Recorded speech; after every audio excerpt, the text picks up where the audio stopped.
আসসালামু আলাইকুম সবাইকে, কেমন আছেন সবাই? চলে আসলাম দুপুরে রান্নাবান্নার ভিডিও নিয়ে। তো এখানে আমি দুপুরে রান্না করার জন্য সবগুলো রেডি করে রাখছি।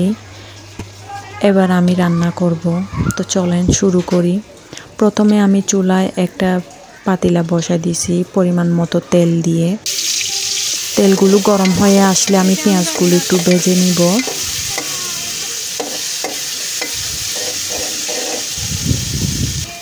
পেঁয়াজগুলো ভাজার পর মরিচ মশলা হলুদ সবগুলো মশলা দেওয়ার পর একটু কষিয়ে নিব।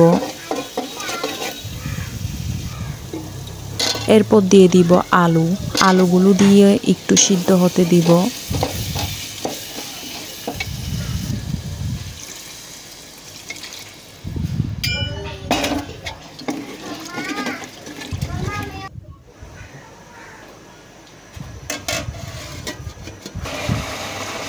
এখানে আমি শুকটি মাছে দেওয়ার জন্য 3 রকম তরকারি কুটে রাখছি। তিতা করলা, তারপর বেগুন আর কাঁচা কলা। প্রথমে কাঁচা কলাগুলো একটু দিয়ে সিদ্ধ হতে দিব আলুর সাথে।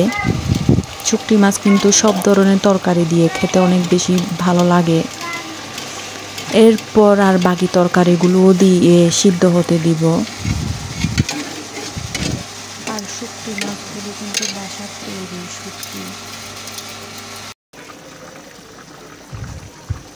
সিদ্ধ হয়ে আসার পর দিয়ে দিব শুকটি মাছগুলো দিয়ে আর একটু সিদ্ধ করে তারপরে আমার শুকটি মাছ রান্না শেষ হয়ে যাবে। তো কারা কারা শুকটি মাছ খেতে পছন্দ করেন অবশ্যই কমেন্ট করে জানাবেন।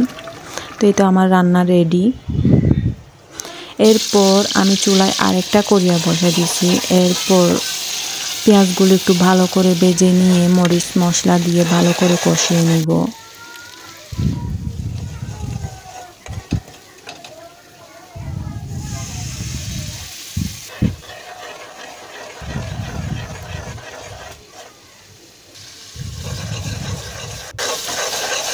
মশলাগুলো কষিয়ে আসার পর দিয়ে দিব চিংড়ি, কালি, এগুলোকে আমাদের ভাষায় বলা হয় কালি ইসা।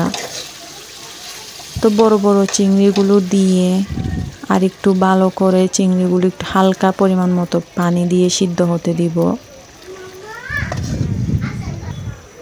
তো এটা আমার চিংড়ি রান্নাও রেডি। এবার রান্না করব শাক। তো এখানে আমি শাকগুলো ধুয়ে রাখছি। এরপর আমি চুলা একটা পাতিলা বসাই দিয়ে প্রথমে রসুন আর চিংড়িগুলো ভেজে নিব।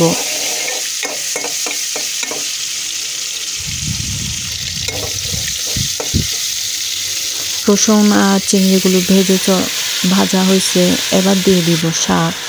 এগুলো হচ্ছে নারী শাক। আমার কিন্তু খেতে অনেক বেশি ভালো লাগে। তো আজকে ছিল দুপুরের মেনুতে সবগুলো আমার পছন্দের খাবার। তো এই ছিল আমার আজকে দুপুরের রান্না। ভিডিওটি ভালো লাগলে আমার ইউটিউব চ্যানেলটা সাবস্ক্রাইব করে দিবেন। আল্লাহ হাফেজ।